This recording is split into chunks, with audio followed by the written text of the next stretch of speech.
इस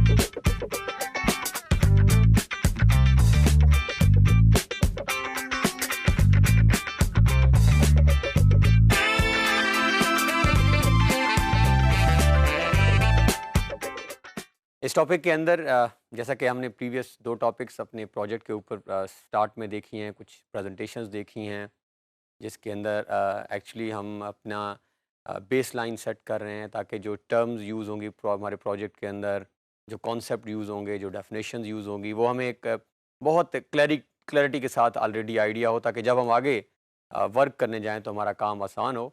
तो ये जो टॉपिक इस टाइम हम जिसकी अब प्रेजेंटेशन को देखेंगे और हम करने जा रहे हैं, इसके अंदर सबसे पहले हम कुछ इम्पॉर्टेंट टर्म्स को देखेंगे, जो कि बहुत ही इम्पॉर्टेंट हैं समझना। इसमें से मैंने कुछ इम्पॉर्टेंट टर्म्स सेलेक्ट की हैं, बाकी जो है सोर्स आपको गिवन है वहाँ पे जहाँ से ये टर्म ली गई हैं। आप नॉर्मली किसी भी बिल्डिंग बायलॉज़ किसी भी अथॉरिटी की अगर जब ओपन करेंगे, चाहे वो आपकी मुल्तान डेवलपमेंट अथॉरिटी है, चाहे लाहौर डेवलपमेंट अथॉरिटी है, चाहे रावलपिंडी डेवलपमेंट अथॉरिटी है, तो उनके बायलॉज़ के जो उनके बिल्डिंग बायलॉज़ की मैं बात कर रहा हूँ, बिल्कुल स्टार्ट के अंदर एक डेफिनेशन का पोर्शन होता है, जो कि निहायत इम्पॉर्टेंट है समझना, क्योंकि कुछ ऐसी टर्म उसके अंदर लाजमी लिखी हुई होती हैं जो कि आपको असिस्ट करेंगी while plan making, even submission drawings के वक्त। तो वो हम क्विकली कुछ टर्म्स को देखेंगे, क्योंकि बहुत सारी टर्म्स मैंने स्किप की हैं वो खुद से, और आपके डाउनलोड सेक्शन के अंदर जो है हम Multan development authority, Rawalpindi development authority और लाहौर डेवलपमेंट अथॉरिटी, जो 3 मेन अथॉरिटीज़ हमारी वर्क कर रही हैं पंजाब के अंदर, उनके बायलॉज़ ओवरऑल हम रखवा भी देंगे। वो काफ़ी उसके अंदर डिटेल्ड चैप्टर वाइज़ होते हैं, जिसमें कमर्शियल एरिया का अलहदा चैप्टर होगी, डिटेलिंग होगी, रेजिडेंशियल डिटेलिंग अलहदा होगी हमारी, पार्किंग रिक्वायरमेंट्स होंगी उसके अंदर, इंडस्ट्रियल रिक्वायरमेंट्स, तो काफ़ी इन डेप्थ और डिटेल वो प्लान्स आपको जो है वो असिस्ट करेंगे। वो मैं आपके डाउनलोड सेक्शन के अंदर आपने लाजमी उनको रेफ़र करना है, देखना है, और इन फ्यूचर आपने उनको साथ भी रखना है, क्योंकि जब कभी भी आप कोई प्लान बनाएँगे, तो प्लान ऐसे नहीं बनता कि आप बिल्कुल तन्हाई में जाएँ और ब बनाना स्टार्ट कर दें। लाज़मी जब भी कोई आपको प्लान देगा तो साथ वो रिक्वायरमेंट्स भी देता है, या साथ वो आपको बायलॉज़ देता है कि मैंने 5 मरले का घर बनाना है, और ये वो लॉ है, कानून है जिसके तहत बनाना है। उस कानून के अंदर बहुत सारी चीज़ें लिखी हुई होती हैं, तो आपने उनको फ़ॉलो करना होता है, क्योंकि वो कानून, वो लॉ उसी अथॉरिटी का होता है जिसको आपने जाके जमा करवाना है कल को प्लान। अगर आपने उन चीज़ों को वहाँ फ़ॉलो न किया और आपने वो अपना एक प्लान बना लिया, नक्शा घर का बना लिया, जब आप उसे जमा कराने अथॉरिटी को जाके देते हैं तो वो उसको रिजेक्ट कर देंगे, क्योंकि वहाँ पे स्क्रूटनी होती है आपके डॉक्यूमेंट्स की, चेक किया जाता है कि आया जो आपने चीज़ें जमा करवाई हैं वो स्टैंडर्ड्स मीट कर भी रही हैं या नहीं कर रही। आने वाले टॉपिक्स में हम ये भी देखेंगे कि एक जो हम सबमिशन ड्राइंग जब करवाते हैं तो वो प्रोसेसिंग होती कैसे है, आपको ताकि पता होना चाहिए। अथॉरिटीज़ के अंदर जब आप एक प्लान लेकर जाते हैं, आप अपने नक्शे लेकर जाते हैं, तो ऐसे नहीं होता कि आप जाएँ और वो आपको कोई साइन कर दे। वो एक सर्टेन टाइम पीरियड लगता है उसके अंदर, मुख्तलिफ जो है वो टेबल्स पे, जो पहले किसी एक टेबल पे, सर आप अक्सर दफ्तरों में जाते होंगे और आप वहाँ देखते होंगे कि आप एक फ़ाइल जब जमा करवाते हैं तो वो मुख्तलिफ टेबलों से होती हुई 1 sign, 2 sign, 3 sign, counter signs होते रहते हैं, और आखिर में जाके आपको बताया जाता है कि अब आपकी फ़ाइल अप्रूव हो गई है। इसी तरह आप बिल्डिंग प्लान या नक्शा जो है ये भी सेम ऐसा ही होता है। आप जाके अथॉरिटी में जमा करवाते हैं तो वो अथॉरिटी वेरीफाई करती है, साइट वेरीफाई होती है, ओनरशिप कि क्या ये जो इस प्लान जहाँ जमा करवा रहे हैं घर उन्हीं की, ज़मीन उन्हीं की है या नहीं है। तो मुख्तलिफ चीज़ें जब वेरीफाई आपकी हो जाती हैं, और अगर कोई रिजर्वेशन हो तो वो उस वक्त लिख दी जाती हैं, और साथ वो आपको वापस प्लान भी कर सकते हैं कि इसके अंदर ये मसाइल हैं, इश्यूज़ हैं, इनको आप एड्रेस करें, इनको आप ठीक करें, और एड्रेस करने के बाद आप दोबारा जमा करवाएँ। तो हम कुछ टर्म्स देखेंगे, साथ आपको जो प्लान हम रखेंगे और रेफ़र किए हैं वो आपने लाज़मी उनको स्टडी करना है। और इस जो हमारा टॉपिक है इसके अंदर मज़ीद हम थोड़ी-सी गाइडलाइंस भी देखेंगे कि एक फ़र्ज़ करें, कोई बंदा एबीसी आपके पास एक्सवाईज़ेड पर्सन आता है और वो बताता है कि मेरा एक प्लॉट है और आपने उसका नक्शा बनाना है। तो नॉर्मल गाइडलाइंस क्या हो सकती हैं कि आपने ऑल्दो गाइडलाइन मीन्स कि जो कोशिश करनी है इनको फॉलो करना है, इससे वेरिएट भी आप कर सकते हैं, नेचर ऑफ असाइनमेंट के अकॉर्डिंग हम चेंज भी कर सकते हैं। तो जस्ट हम आपको थोड़े से रिकमेंड कर देंगे कि इन स्टेप्स को आप कोशिश करें फॉलो करने की, बट अगेन ये स्टैंडर्डाइज चीज़ें नहीं हैं, आप इससे वेरिएट कर सकते हैं। आपकी नेचर ऑफ असाइनमेंट डिफरेंट हो सकती है, आप अपनी तरफ से अगर आप कुछ ईज़ आपको लग रही है कुछ डिफरेंट तरह से वर्क करने में, तो आप वो कर सकते हैं। तो हम इसमें क्विकली स्टेप्स देखेंगे, और फिर जो हमने डिज़ाइन कंसिडरेशंस हमने थ्योरेटिकल आपको कुछ बताई थी कि फ़र्ज़ करें किचन के अंदर जो है हमने कोशिश करनी है कि विंडो देनी है लाज़मी, किचन के साथ बाथरूम अटैच नहीं करना। तो हम कोशिश करेंगे कि उनको हमने एक प्लान के अंदर आपको दिखाएँगे आज शो करके कि कौन-सा प्लान हम मुख्तलिफ प्लान शो करूँगा मैं आपको और मैं दिखाऊँगा वहाँ पे कि कौन-सा प्लान गलत है और वो क्यों गलत है और कौन-सा प्लान ठीक है, तो क्यों ठीक है। तो बढ़ते हैं अपनी पावर पॉइंट प्रेज़ेंटेशन की तरफ जो हमारी आज की बनी हुई है। हम देखते हैं कि किस तरह ये इंपॉर्टेंट डेफिनेशंस जो हैं हम उनको कवर करते हैं और मज़ीद ये जो हम डिज़ाइन कंसिडरेशंस और स्टेप्स की या गाइडलाइंस की बात कर रहे हैं। तो आइए बढ़ते हैं प्रेज़ेंटेशन में देखते हैं इनको जाके फॉर्मली हम। तो ये हमारे पास जिस हम अभी पावर पॉइंट स्लाइड की बात कर रहे थे, planning and designing of floor plan, हम इसमें important definitions and guidelines for designing of floor plans को चेक करते हैं। सो क्विकली ये हमारे पास सोर्स भी मौजूद है, Multan development authority building and zoning regulations 2007, important terms used in house plan.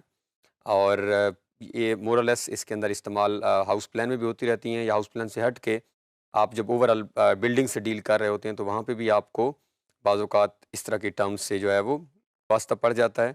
अब इसमें से कुछ ये जो बिल्डिंग एंड ज़ोनिंग रेगुलेशंस की हम बात कर रहे हैं, इसमें से कुछ टर्म्स कॉपी की हैं और बहुत सारी और मौजूद हैं, जो कि आप जब खुद जाके उनको देखेंगे और ये आपकी मैं रिकमेंडेड है कि आप सारी डेफिनेशन देख लें। तो सबसे पहले अल्ट्रेशन है। अल्ट्रेशन हमेशा हम चेंज को कहते हैं कि कभी भी आपने अगर कोई स्ट्रक्चरल या लैंड यूज़ किसी भी तरह की चेंज करनी है अप्रूवल ऑफ बिल्डिंग, तो ये आपके पास प्रोसेस क्या होगा, किस तरह आप अल्ट्रेशन कर सकते हैं, रेगुलेशंस उसके बारे में क्या कैसे हैं।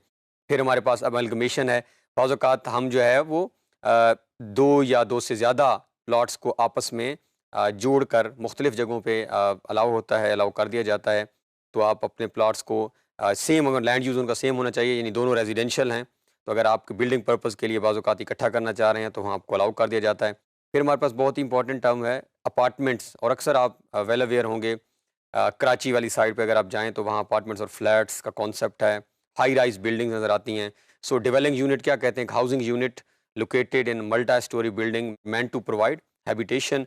और इसके बाद अपार्टमेंट बिल्डिंग है हमारी। एक तो सिंपल अपार्टमेंट है, इसके साथ अपार्टमेंट बिल्डिंग क्या है? जिसके अंदर मल्टीपल आपके जो है वो अपार्टमेंट्स मौजूद हैं। अक्सर बेशतर आप देखते हैं बड़ी-बड़े शहरों के अंदर आप एक बिल्डिंग को जब देख रहे होते हैं तो बहुत सारे आपको कंसेक्टिवली वहाँ पे आप देखते हैं कि घर मौजूद हैं और वो हाइट में नज़र आ रहे होते हैं। और बाज़ औक़ात ऐसा भी होता है कि उनके जो सीढ़ियाँ होती हैं, आप एक सीढ़ी से ऊपर जब जाते हैं तो वो सीढ़ी कई घरों को एक्सेस दे रही होती है। फ़र्ज़ करें आप ग्राउंड फ्लोर पे पहुँचे हैं और आपने सीढ़ी इस्तेमाल की, अब जैसे ऊपर वाले फ्लोर पे पहुँचते हैं तो काफ़ी सारे अपार्टमेंट्स के कमरे जो है वो दरवाजे नज़र आ रहे होते हैं आपको। तो आप किसी भी अपार्टमेंट ए, बी, सी के अंदर जाना चाह रहे हैं तो नॉर्मली ये अपार्टमेंट बिल्डिंग के अंदर एक जो है वो क्लस्टर ऑफ अपार्टमेंट्स मौजूद होता है।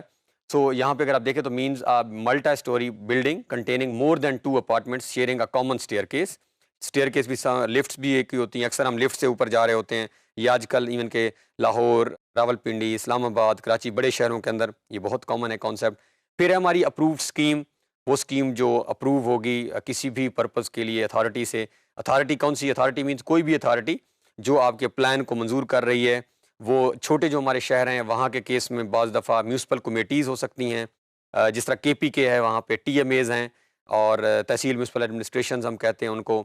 लाहौर के केस में लाहौर डेवलपमेंट अथॉरिटी है। तो ये हर डिस्ट्रिक्ट के अंदर वो जो भी ऑर्गेनाइजेशन है, अथॉरिटी है जो आपके प्लान को अप्रूव करेगी, उसको हम अथॉरिटी कहते हैं।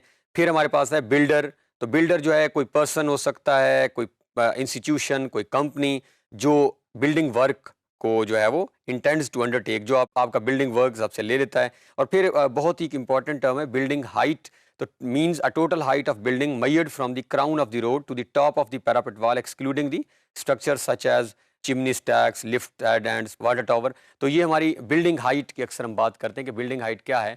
तो क्राउन ऑफ रोड, अगर आपकी बिल्डिंग कोई भी है तो रोड के आप किसी भी पॉइंट से, सेंटर से फॉर एग्जांपल अपनी बिल्डिंग की हाइट तक जहाँ तक आप जाना चाह रहे हैं, और नॉर्मली उसके ऊपर आप पैरापेट वॉल्स, अक्सर आप जब बिल्डिंग के टॉप में जाते हैं, अगर आप अपने घर को या किसी ऐसे घर आप गए हों तो उसके ऊपर एक प्रोटेक्टेड वॉल लगी होती है। उसका पर्पज़ ये होता है कि आप कहीं गिर ना जाएं, और वो एक काइंड ऑफ जो है वो आपको प्रोटेक्शन भी दे रही होती है। नॉर्मली हमारे जो बायलाज हैं वो अलाउ करते हैं कि 2 फीट 6 इंचेस, बायलाज के अंदर ये मौजूद है कि वो आप तकरीबन 2.5 फीट की वो वॉल खड़ी कर सकते हैं। तो एक अच्छा सा खासा उसकी हाइट बन जाती है। तो वो आपको नॉर्मली है, अगर आप कोई बच्चा ऊपर खेलने गया या इवन कि आप खुद मौजूद हैं तो वो आपको प्रोटेक्ट भी कर रही होती है। तो ये जो बिल्डिंग हाइट हम मेजर करते हैं वो रोड से लेके हमारी पैरापेट वाल, लेकिन उसके अंदर जब हम बाज़-औक़ात हमारे वाटर टैंक्स आजकल लगे होते हैं, ओवरहेड रिजर्वायर हम बात करते हैं, स्टोर किया होता है पानी, उसको हम हाइट के अंदर शामिल नहीं करते, वो हाइट उससे एक्सक्लूडेड होती है।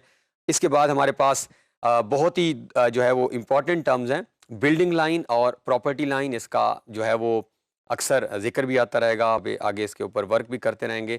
सो प्रॉपर्टी लाइन का मतलब तो ये होता है कि आपने एक प्लॉट लिया से 1 कनाल का, उस प्लॉट की जो बाउंड्री, कोई जो भी उसकी बाउंड्री बन गई, एक्स और वाई कंपोनेंट जो उसकी रोड के साथ है फ़र्ज़ करें, तो जो बाउंड्री है आपकी वो आपकी प्रॉपर्टी लाइन है। लेकिन आप डायरेक्ट आपको अथॉरिटी अलाउ नहीं करेगी, आगे जाके अब हम डिटेल्ड देखेंगे भी सही, स्टैंडर्ड्स की बात करेंगे कि हमारी अगर टीएमएज़ हैं या हमारी लाहौर डेवलपमेंट अथॉरिटी है या रावलपिंडी के अंदर कोई अथॉरिटी मौजूद है, वो अथॉरिटी हमें इजाज़त नहीं देती कि आप पूरे जहाँ जितना आपका एरिया है उसके अंदर कंस्ट्रक्शन करें, तो हमें मैंडेटरी ओपन स्पेसेस छोड़नी पड़ती हैं। यानी हमें कुछ जगह छोड़नी पड़ती हैं, जिस तरह अभी हम देखेंगे आगे जाके 5 मरला का घर बनाएंगे। अगर आप यहाँ नोट करें तो ये मेरे पास जो है ये मेरी प्रॉपर्टी लाइन है, फ़र्ज़ करें ये इसका मतलब है ये मेरी ओनरशिप है, ये फ़र्ज़ करें कि 1 कनाल का प्लॉट है। अब मैं डायरेक्ट या ये 5 मरले का प्लॉट है, तो मैं अब सारी कंस्ट्रक्शन नहीं कर सकता, मुझे फ्रंट से भी कुछ जगह बाय लॉज़ जितना कहते हैं, ये मैंडेटरी ये भी छोड़नी है और मुझे बैक से भी छोड़नी है। अब इनके हम आगे जाके एडवांटेजेस भी देखेंगे कि ये ऐसा नहीं है कि अथॉरिटी ऐसे ही कह रही है कि आप छोड़ें, इसके काफ़ी सारे फ़ायदे भी हैं, हम ये फ़ायदे भी आगे जाके एक्सप्लेन करेंगे। ये वेंटिलेशन के लिए अच्छा होता है, इस स्केल से आपकी प्रॉपर जो है वो हेल्थ के पॉइंट ऑफ व्यू से काफ़ी हमें ये एडवांटेज देता है। तो ये जो बाउंड्री नज़र आ रही है, ये हमारी है प्रॉपर्टी लाइन, ये वाली, और ये जहाँ से हम कंस्ट्रक्शन स्टार्ट करेंगे, यानी कंस्ट्रक्शन हमें यहाँ अलाउ नहीं है। इस जगह पे ये जो हमने छोड़नी है, यहाँ पे हम कोई चीज़ कंस्ट्रक्ट नहीं कर सकते, यानी कोई कमरा नहीं बना सकते। तो जहाँ से हम अपना कमरा बना रहे हैं, ये हमारी बिल्डिंग लाइन होगी और ये हमारी प्रॉपर्टी लाइन है, जो ओवरऑल हमारा एरिया है। तो ये टर्म्स आगे यूज़ होती हैं। सो ये अगर आप डेफिनेशन पढ़ें तो बिल्डिंग लाइन कौन-सी लाइन है? वो लाइन जिसके बाहर आप कुछ भी कंस्ट्रक्ट नहीं कर सकते, जिससे बाहर आप प्रोजेक्शन भी नहीं निकाल सकते। तो और प्रॉपर्टी लाइन जो है, ये है boundary wall of the plot, तो ये हमारी बाउंड्री वॉल है। इसके बाद हमारे पास बिल्डिंग वर्क्स, हम नॉर्मली बात कर रहे होते हैं कि बिल्डिंग वर्क्स जब आप साइट पे जाते हैं, वहाँ तामीर हो रही है, कुछ की गिराई जा रही है, बनाई जा रही है, एडिशन अल्ट्रेशन, ये सारा बिल्डिंग वर्क होता है। अक्सर आप देख लेते हैं सरिया नज़र आ रहा होता है बिल्डिंग के अंदर, वर्क हो रहा होता है, मज़दूर होते हैं। ये कार्डिनल पॉइंट्स बहुत इंपॉर्टेंट हैं। कार्डिनल पॉइंट डायरेक्शंस को कहते हैं। डायरेक्शन में हमारा नॉर्थ, साउथ, ईस्ट, वेस्ट, और ये बिल्डिंग प्लान के ऊपर लाज़मी हम इसको मार्क करते हैं, बता देते हैं। ज़्यादातर हम नॉर्थ के बारे में ज़रूर बताते हैं, क्योंकि जब नॉर्थ के बारे में बता देते हैं तो हमें आइडिया हो जाता है कि इसका मशरिक़ मग़रिब किस तरफ होगा। और क्वार्टिज़ भी इसकी देखी थी कि क्यों हमारे लिए ये जो है वो डायरेक्शंस इंपॉर्टेंट हैं या विंड के पॉइंट ऑफ व्यू से। फिर हमारे पास जो है चैम्फर है, इसको ऑलरेडी हम देख चुके हैं कि शार्प एज हम जब कट करते हैं विजिबिलिटी बढ़ाने के लिए। कमर्शियल बिल्डिंग, ये सारी चीज़ें कमर्शियल बिल्डिंग में, hotels, restaurants, marriage hall. Then competent authority, वो अथॉरिटी जो प्लान आपका अप्रूव करती है। कंप्लीशन सर्टिफिकेट, वो सर्टिफिकेट होता है जब आप अपना घर का काम कंप्लीट कर लेते हैं, तो आप अथॉरिटी को जाके, फ़र्ज़ करें आपका घर बन रहा था और आपने अपने घर कंप्लीट कर लिया, मुकम्मल हो गई है कंस्ट्रक्शन, आप अथॉरिटी को जाके प्लान जमा कराते हैं, कंप्लीशन प्लान, तो वो आपको एक सर्टिफिकेट इशू कर देते हैं। फर्स्ट फ्लोर का भी मिल जाता है, बाज़ दफ़ा आप पहला फ्लोर बना के तो आपको फर्स्ट फ्लोर का कंप्लीशन सर्टिफिकेट दे देते हैं। इस यानी इस सर्टिफिकेट इशू करने से पहले एक उनके अथॉरिटी का एक ऑफिसर आके वेरीफाई करता है, या बिल्डिंग इंस्पेक्टर के वाकई क्या इसने जो घर बनाया है, वो जो इसने प्लान मंजूर करवाया था उसके मुताबिक बनाया है। ये जगह हम छोड़ रहे थे कि हमने फ्रंट से छोड़नी है, वो छोड़ी हुई हैं। अगर वो चीज़ें इंश्योर हों तो हमें एक स्टोरी का भी कंप्लीशन सर्टिफिकेट दे सकता है। जब एक का मिल जाता है तो फिर हम अपना दूसरा मंजिल बनाना शुरू कर देते हैं। जब दूसरी का मिल जाए तो अगर अलाउड है तो हम तीसरी बनाना स्टार्ट कर देते हैं। सो ये कॉन्ट्रैक्टर इसके बाद आ गया। कॉन्ट्रैक्टर कोई भी पर्सन जिसको बिल्डर हायर करता है कंस्ट्रक्शन पर्पज़ के लिए। और इसके बाद हमारे पास कंसल्टेंट है। कंसल्टेंट क्या करता है? कॉन्ट्रैक्टर बना रहा होता है और कंसल्टेंट जो है उसका काम होता है कि वो जो बिल्डर डिज़ाइन बना रहा है, वो कंसल्टेंट इंश्योर करे कि वो डिज़ाइन बिल्कुल उसी तरह ही बना रहा है जिस तरह उसको मंजूरी मिली हुई है, ताकि वो कोई वायलेशन ना कर रहा हो। कन्वर्टेड प्लॉट, कुछ प्लॉट्स को हम बाज़ औक़ात कमर्शियल यूज़ में कन्वर्ट करते हैं, और कॉर्नर प्लॉट हमने देखा था जिसको 2 या उससे ज़्यादा इंटरसेक्टिंग स्ट्रीट्स लग रही हों। ये हमारे पास बड़े 2 इंपॉर्टेंट टर्म्स हैं, dead load and live load. Dead load वो लोड हैं जब आप घर बनाते हैं तो छत का जो वज़न होता है, आपके फ्लोर्स का, ये सारी चीज़ें, यानी जब भी घर बनाएंगे ये लाजमी ही इसके अंदर ये चीज़ें इन्वॉल्व होती हैं। दीवारों का वज़न होगा, फ्लोर, यानी इसको आप कम या ज़्यादा नहीं कर सकते, ये हर घर के अंदर एक परमानेंट है, तो ये डेड है। लाइव मतलब फ़र्क करें, एक घर है, अब डेड लोड तो दोनों घरों का सेम है, लेकिन लाइव में एक घर के अंदर 5 अफराद हैं, एक घर के अंदर 15 अफराद हैं, तो 15 अफराद वाले घर का लाइव लोड जो है वो बढ़ जाएगा। तो इस हवाले से जो है लाइव और डेड लोड को हम क्लासिफाई कर लेते हैं। और इसके साथ हमारे पास ये बड़ी इंपॉर्टेंट टर्म है अथॉरिटीज़ के, आप जब पढ़ेंगे laws, establish built up area वो एरिया अनप्लैंड एरियाज होते हैं, प्लान्ड भी नहीं होते, जो कम अज़ कम 25 साल से जहाँ बिल्डिंगें बनी हुई हों। तो अक्सर आप ये जिस तरह लाहौर के केस में अगर आप वॉल सिटी कभी आए हों, आपने कोई टूर पे आए हों किसी और शहर से, तो तकरीबन हर शहर में बहुत पुराने एरियाज़ मौजूद होते हैं जो कई सालों से एग्जिस्ट करते हैं। और इसके बाद हमारे पास फार्म हाउस की हम बात करते हैं, तो तकरीबन ये 4 कनाल या उससे ज़्यादा का जब हो तो फार्म हाउस है। मल्टी स्टोरी बिल्डिंग, हम उसकी हाइट की बात, ये पैरापेट वॉल आ गई जिसकी अभी हम बात कर रहे थे। सेक्शन प्लान के कितने अरसे के लिए अप्रूव हो रहा है। रजिस्टर्ड आर्किटेक्ट क्या होता है, जिसको अथॉरिटी मिल जाती है Pakistan council of architects and town planner से। राइट ऑफ वे, 2 रोड की दरमियान का डिस्टेंस, फॉर एग्जांपल ये एक लाइन है और ये इसके दरमियान जो डिस्टेंस है वो हमारे पास 2 प्रॉपर्टी लाइन के दरमियान वो रोड है। और ये हमारे पास सेटबैक है जो हम इंश्योर करते हैं जब प्लॉट बनाएं तो रोड से हम कुछ फासला छोड़ते हैं, ताकि अगर बाद में वो रोड वाइडनिंग करनी पड़ जाए तो अक्सर वहाँ पे आप कर सकते हैं। तो ये हमारे पास जो है वो कुछ टर्म्स थी जो हमने यहाँ पे यूज़ की हैं। तो इस टॉपिक के अंदर हमने देखा कि कौन-कौन सी जो इंतहाई इम्पोर्टेंट डेफिनेशंस हैं, टर्म्स हैं जो कि हम इस्तेमाल करते हैं जब भी हम कभी बिल्डिंग प्लान्स की बात कर रहे हैं। बिल्डिंग का मतलब अब कमर्शियल बिल्डिंग भी हो सकता है, रेजिडेंशियल बिल्डिंग भी हो सकता है, ओवरऑल हम बिल्डिंग्स की बात कर रहे हैं। तो ये टर्म अगर हमें पता होंगी, याद होंगी, तो हमारे लिए बहुत आसानी होगी आगे जाके। अगर कभी हम अपना प्लान मंजूर करवाने जा रहे हैं या इवन के प्लान बना रहे हैं तो हमें पता होना चाहिए इसके अंदर। तो इनफैक्ट इन टर्म्स के साथ जब हमारी वेल फेमिलियरिटी हो जाएगी और कॉन्सेप्ट हमारा क्लियर हो जाएगा इन टर्म्स के बारे में, तो प्लान मेकिंग हमारी आसान हो जाएगी।